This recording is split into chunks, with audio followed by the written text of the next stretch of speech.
C'est parce qu'on va couper les centrales nucléaires, c'est ça? Pas bien, parce que c'est qu'il y aura peut-être plus d'électricité. Voilà. On n'en sait pas plus que la majorité des gens. Je pense qu'on ne peut pas vraiment expliquer ce qu'est le blackout. On sait que c'est un problème d'électricité, mais maintenant... C'est une entité un peu mystérieuse comme ça. Pourquoi risquons-nous d'expérimenter ce procédé en Belgique cet hiver? A. Nos centrales nucléaires ne fonctionnent plus. B. Nous pourrions rencontrer un trop grand déséquilibre entre notre production et notre consommation d'électricité, ce qui conduirait à un blackout généralisé. Et C. Le gouvernement souhaite réaliser des économies d'énergie.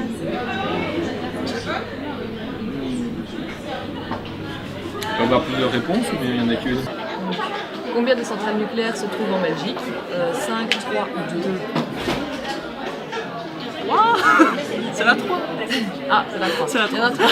L'entreprise Elia qui est à l'origine du plan de délestage est A. Le gestionnaire du réseau de transport d'électricité en Belgique. B. Le fournisseur d'électricité belge le plus populaire. C. Une entreprise française qui nous fournit en électricité en cas de manque. Joker.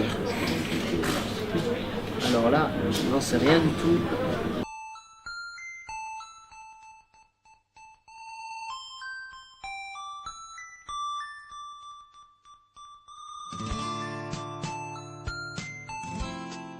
Donc attention, un blackout, ça fait référence à une panne d'électricité globale sur un réseau électrique. Donc cet hiver, on ne va pas, enfin logiquement, ça peut arriver à n'importe quel instant un blackout, on ne devra pas faire face nécessairement à un blackout, mais bien à un déséquilibre entre offre de production d'électricité et demande de consommation d'électricité. Mais pour éviter que ce blackout n'ait lieu, on va délester de la charge, donc on va diminuer de manière artificielle la demande en électricité.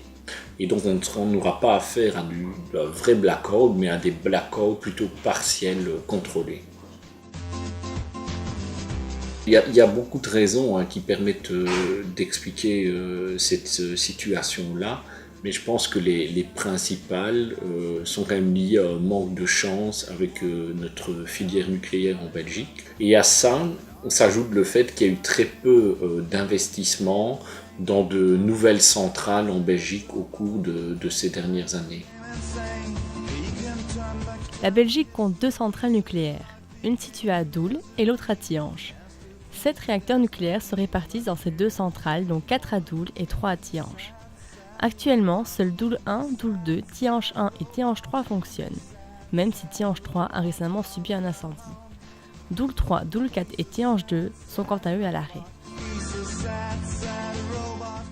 Et donc c'est le plan de délestage qui régit quels sont les postes de distribution qui seront perdus ou pas à un moment donné. Maintenant, quand est-ce qu'il faudra déconnecter de la charge? Donc, quand est-ce qu'il faudra déconnecter des poches de distribution?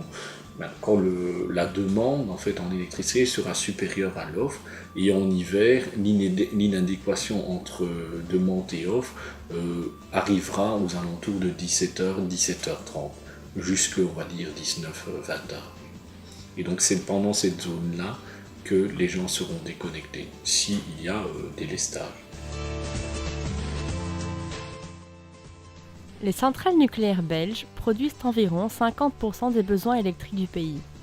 Le reste de la production est assuré par le gaz naturel, le charbon et les énergies renouvelables. La Belgique importe également une certaine quantité d'électricité.